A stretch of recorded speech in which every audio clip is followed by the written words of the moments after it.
These are tough times. A combination of high operating costs, low commodity prices, and lost markets has had devastating repercussions on the agriculture industry. One of those farmers calls the president's tariffs, quote, the ice cream on top of a cake of a perfect storm. Farmers say this has been a perfect storm. They were already battling higher growing costs and crop disease. And now China, which had previously purchased half of all U.S. exports, has pulled out. The Midwest's combines have gone quiet.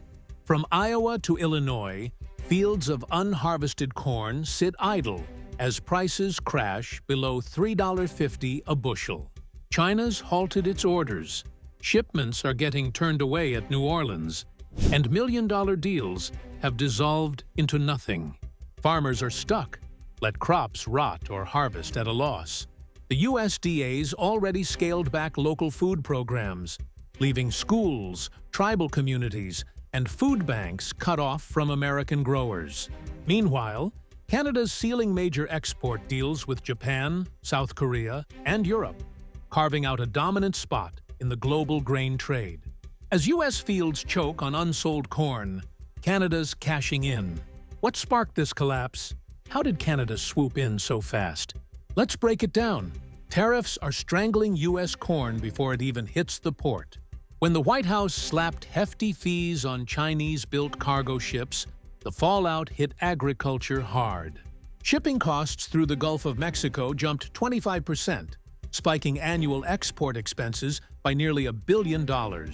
Across the Pacific, container rates soared to $5,000 per unit in just 2 months, doubling the already steep post-pandemic baseline. But costs weren't the only hit. In March 2025, the Federal Grain Inspection Service jacked up pesticide residue testing fees for exports by 40%. Every corn shipment now faces tougher chemical standards, and failing means rejection mid-route. Costs stacked up, but the grain barely moved. Mississippi River barge traffic dropped 16% below the 5-year average, and New Orleans became a gridlocked warehouse with over 180 vessels stranded, tangled in empty containers and delayed paperwork. Corn sat rotting at the docks, blackening in the rain, as farmers watched profits vanish hourly. Each week's delay cost growers about 27 cents per bushel across Iowa and Indiana, a loss that snowballed fast. As logistics crumbled, global buyers raised the bar. They didn't just want clean corn, they demanded sustainable, traceable grain. In February, Mexico banned GMO corn imports, and feed mills worldwide followed suit, writing the same rules into contracts. This caught the U.S. off guard, where over 90% of corn acreage is GMO. Suddenly, American grain was off the buyer's list. Canada, though, was ready. Its Prairie Trace blockchain system tracked every shipment from seed to port, pairing low carbon emissions with a reputation for purity. Within weeks, Canada secured billion-dollar deals with Japan, South Korea, and the EU. The impact was stark. Midwest spot corn hit $3.45 a bushel, the lowest since 2016, while Manitoba's corn fetched $4.20, boosted by its green certification. Importers weren't waiting for the U.S. to adapt. The shift was brutal. Contracts with Midwest co-ops were canceled outright. Barges sat anchored, silos stayed full, and buyers looked north. At New Orleans's port, America's grip on the grain trade slipped. Buyers paid more for Canadian corn, not just for price, but for assurance. Every shipment checked the boxes: non-GMO, traceable, clean. Even the ethanol market, a lifeline for corn farmers, started cracking.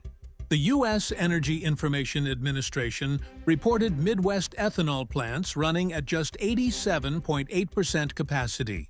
25 plants were idled, slashing over 1 billion gallons of output. Valero's Columbus, Nebraska plant cut over half its night staff, laying off 100 workers. With demand shrinking, rural economies took another hit.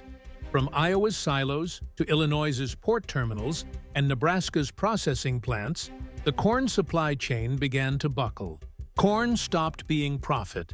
it became a burden, dragging down communities that depended on it. Canada, meanwhile, built its edge with precision.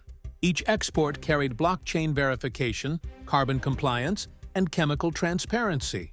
The formula was clear: prove purity, win trust, earn premiums.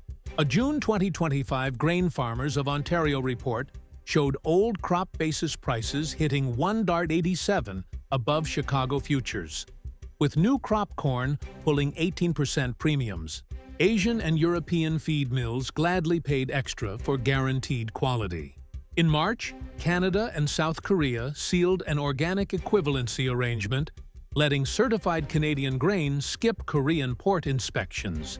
Ontario co-ops locked in 5-year supply deals, and Saskatchewan cashed in too, leveraging the low Canadian dollar and U.S. tariff disputes to win markets in Japan and the Netherlands.